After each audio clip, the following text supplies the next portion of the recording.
What's up, what's up, what's up? Check out the Comic Outlaw on YouTube. Drop us a like and hit us up. And right now, your main man is bringing you Kitty Pryde and Wolverine issue 2, 1984. When we last left Kitty, she ended up going to Japan to check on her father because she was with some very shady characters, and she's been having misadventures there. She's lost. She's been wandering around the streets, and she's finally found her father in business with some very, very bad people. This is Chris Claremont. This came out in 1984. Now I love how this kind of takes Kitten's innocence. You know, like she's a very innocent girl, and you see these mob guys are just realizing that she's a witness, and they're trying to kind of shut her up or grab her, and she uses her training that she's been through the X-Men. Like I've said before, she's fought villains, but she's never really had to live in the real world. And she does her little chair thing, her ghost thing, and she ends up disappearing. And he ends up making a deal with the other bad guy, saying that he wants her and that he would clear the debt that the old man has for her. Now the father doesn't realize what's going on because he doesn't speak Japanese. But he just basically gave away his daughter to this guy. And we're going to find out what insidious plans this guy has for her. This demon, I should say. Now, Kitty's trying to escape. She's using her phasing power. She's just going through floor to floor, trying to get out of there, trying to find someone to help her. And Wolverine is with his lady right now. I covered the whole wedding they did with Moriko. I can never say her name right, but that's who she's kind of looking for. But she doesn't have enough time. This man that made that deal with the older man jumped out of nowhere, this demon, and kind of knocked her out. But in the meantime, someone's showing up from the airport, because she called in the first issue to contact Wolverine, and Wolverine kind of pieced together where she was. And now for some reason, Kitty's stuck. She can't move. She's like in a trance. Like she's caught between worlds. And this demon comes out of nowhere and begins slicing her.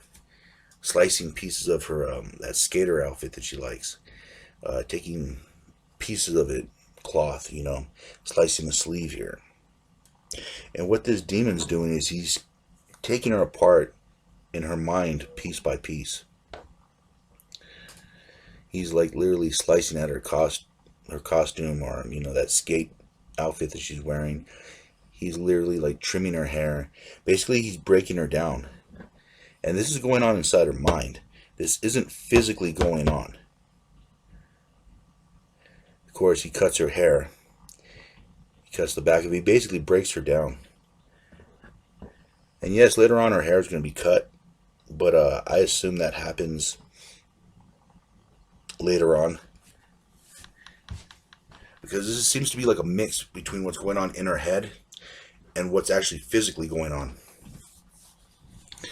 And now this demon's kind of broken her down. He's broken her will, and he's able to kind of start again from scratch inside her head, mentally.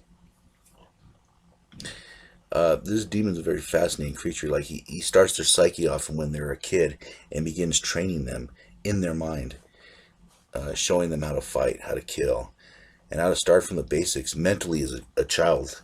Now, that's what I'm saying. This is partially in her mind and partially in the physical reality. And he's teaching her how to use shuriken. He's teaching her how to be a killer, how to fight. He's starting her skills off very slowly. I do find this process fascinating, that he's able to get all this training done in her mind. There must be some kind of powerful, he must have some kind of powerful mental powers. Not like Charles Xavier, but definitely somewhere up that chain. I mean, he's teaching her shuriken, how to use a bow, size, sword.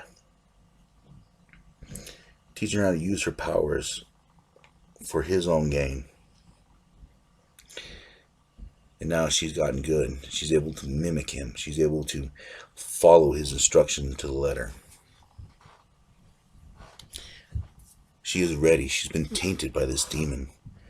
She's been tainted to kill, primed and ready to fight. Now she is the very demon that caught her. She has become his. Her will has become his, and she has become the red demon.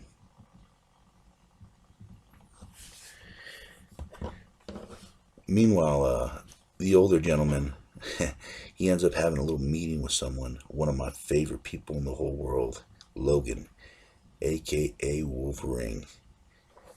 And you know, Wolverine's never really in a good mood, but when he's looking for something, especially a girl that he considers a daughter, you're damn right Wolverine's going to cut a path until he finds her. And Wolverine's reputation in Japan is well known. He's a killer there. He's a killer all over the world, but he's well known in Japan. This man kind of crumbles after he deals with her bodyguards, or, you know, the female bodyguards. And Wolverine just basically drops it on him. He tells him, you know, I want this girl back, and you better find her, or I'm going to rain hell down on you. And Wolverine's just the man to do it, too. So the older gentleman ends up contacting I'm just going to call him the demon. And he actually knows Wolverine. They've trained together. And he was hoping this wouldn't happen, but, you know, inevitability.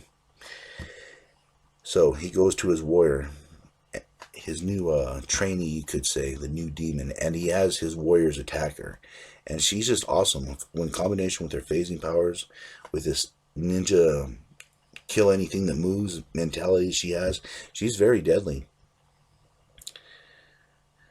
And she just goes to town on these people. I mean, she's going to work. She's about to murder this one guy, and he stops because, you know, he's kind of training them. I mean, what's a mob boss without stooges, right?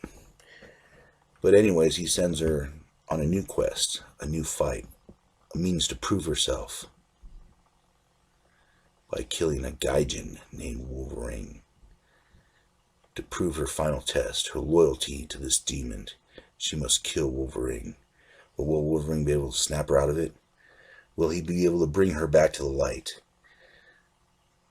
Well, we'll find out the next time, won't we?